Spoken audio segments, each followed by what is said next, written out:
বুকের মধ্যে আগুনের একটা ইম্পর্টেন্ট ক্যারেক্টার ছিল গোলাম মামুন, এবার এটা সবার কাছে খুব প্রিয় হয়েছিল।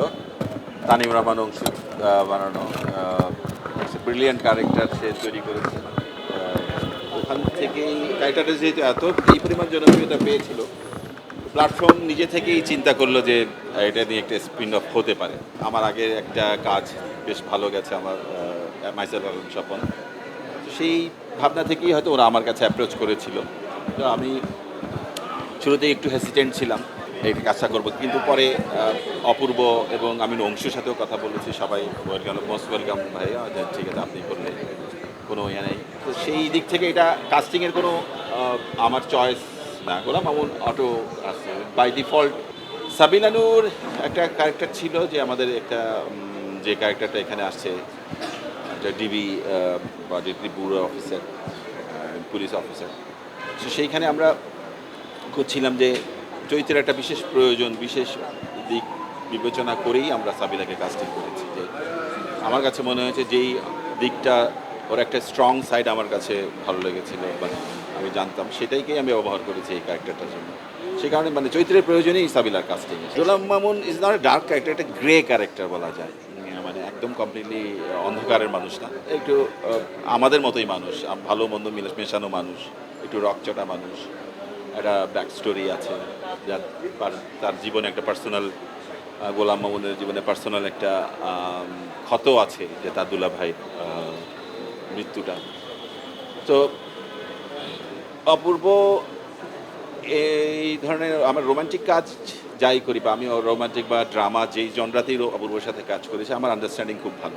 ওর সাথে আমার কাজের শুরু রমিজের আয়না দিয়ে, ওটা একটা ড্রামা জনরার কাজ ছিল।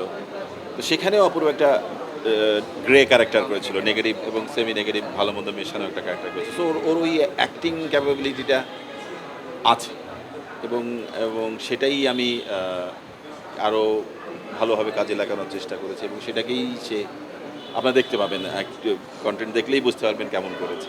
আমি কাজটা আনন্দ না পেলে করি না। আমার নিজের যতক্ষণ পর্যন্ত ভালো না লাগে, নিজেকেই আগে তুষ্ট করতে চাই, দর্শককে না। আমি নিজে যখন এঙ্গেজড হই, আমি যখন এটাতে নিজেই বুঝি যে আমি হুকড, আমি এর ভেতরে ঢুকে আছি, তখন আমার বিশ্বাস জন্মে যে দর্শকের ভেতরে ঢুকে থাকে। তো আমি যখন যে প্রজেক্ট করি, সেই প্রজেক্টটাতেই আমি নিজেকে সম্পূর্ণভাবে ইনভলভ করেই কাজটা করি। সব দুইটাই, রোম্যান্টিক অ্যান্ড থ্রিলার দুটোই ইউজ করি। আমি সব জনরা কাজ কিন্তু করি না। হরর আমি পারি না। হরর আমি দেখতেও আমার ভালো লাগে না, কিন্তু আমার ভালো লাগে সব। কাজ তো কাজই, কাজটা দিন শেষে ভালো হলেই ভালো করেই করাটা দরকার, দর্শকের কাছে দর্শককে এঙ্গেজ করা দরকার, সেটাই আমি চেষ্টা করি। আমার কোনো এমন কোনো পার্সোনাল এমন কোনো ডিমান্ড নাই। আমার কোনো যে আমি নিজে এত কোনো গাড়ির মালিক না, হিলি দিল্লি নাই যে এত টাকা করছি। আমার প্রজেক্টের যা খরচ প্রয়োজন হয় সেই অনুযায়ী বাজেট হয়, প্রোডাকশান স্কেল অনুযায়ী, প্রোডাকশানের ডিমান্ড যা প্রয়োজন হয়, ঠিক সেই অনুযায়ী বাজেট লাগে। তো অনেক সময় আমি অল্প বাজেটে হয়তো আমি যা ভাবি, আমার যে জগৎটা আমি অনস্ক্রিন তৈরি করতে চাই, সেটার জন্য যা প্রয়োজন, এটা ততখানিই ভালো যতখানি তার টিম ভালো। টিম ভালো না হলে শুধু একা ডিরেক্টর একজন কিছু করতে হবে না। সো আমি যদি ইন্ডাস্ট্রির সবচেয়ে বেস্ট মানুষগুলোকে নিয়ে কাজ করতে চাই, best cinematographer, best production designer, art director, makeup, musician, colourist, sound designer, যদি বেস্টদের নিয়ে কাজ করতে চাই, সেই বাজেট আমরা এখনও অ্যাফোর্ড করতে পারবো না। সব বেস্ট নিয়ে কাজ করার কোনো বাজেট কেউ দিতে পারে না। তবুও আমরা এদিক ওদিক মিলিয়ে একটু কম্প্রোমাইজ করে কাজ করি। আমরা তো আরও বাজেট দরকার, সব বেস্ট মানুষদের নিয়ে, বাংলাদেশের মানুষদের নিয়ে, বেস্ট মানুষদের নিয়ে কাজ করতে হলে আমাদের আরও বাজেট দরকার।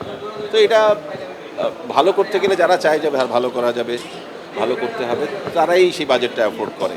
যেসব কন্টেন্ট ভালো লাগবে না আমার, যেগুলো চাই না আমি, সেজন্য পারি না আর কি, ওগুলো না করে দিই। সেজন্য হয়তো বলে, যদি সফল হয়, যদি মানুষ পছন্দ করে, যদি মানুষ চায়, দর্শক চায় যে আরও দেখতে চাচ্ছে গোলাম মামুনের গল্প, তবে নিশ্চয়ই হবে। নিশ্চয়ই এটি ফ্র্যাঞ্চাইজ করার ইচ্ছা সব প্ল্যাটফর্মেই থাকে। সিরিজ বেশ কয়েক সিজন ধরে চলবে, আমাদের দেশে এটা হয়নি এখন পর্যন্ত।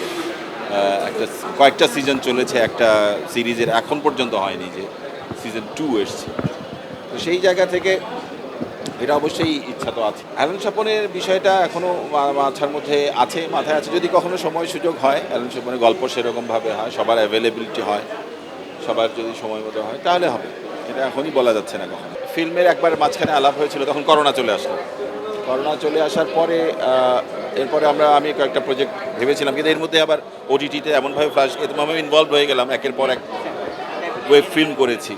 তো ওগুলো সাকসেসফুল হয়তো ওটিটির যা চাহিদা তাই ফুলফিল করে এখনও পাচ্ছি না, কুলাতে পারছি না। ঠিকঠাক মতো সব কিছু ব্যাটে বলে মিলছে না দেখে হয়নি, হবে।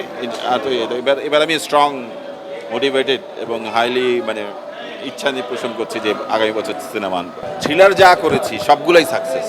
এই যাবৎ যতগুলো থ্রিলার করেছি সবগুলোতেই দর্শক প্রিয়তা কিছু না কিছুটা পেয়েছি। August 14, Morichika, syndicate, myself Allen Swapan, এগুলো এই থ্রিলারের ধর্মী কাজের কিন্তু সফলতা অনেক বেশি। ফিল্মটাও আমি হয়তো রোম্যান্স এবং থ্রিলার মেশানোর গল্পই করব। তো এনজয় করছি, ভাল লাগছে কাজটা করতে। গল্প বলাটা আসল কথা। জনরাতে একজন ডিরেক্টর তো আটকে থাকতে পারে না, কোনো জনরাতে, একটা স্পেশাল জনরাতে একজন ডিরেক্টর আটকে তো সবাই সব জনরাতেই, অনেক জনরাতে কাজ করে, একাধিক জনরাতে কাজ করতেই পারে যে কেউ। এলো খবরের কাগজ, নিখাত, নির্ভীক, নিরপেক্ষ।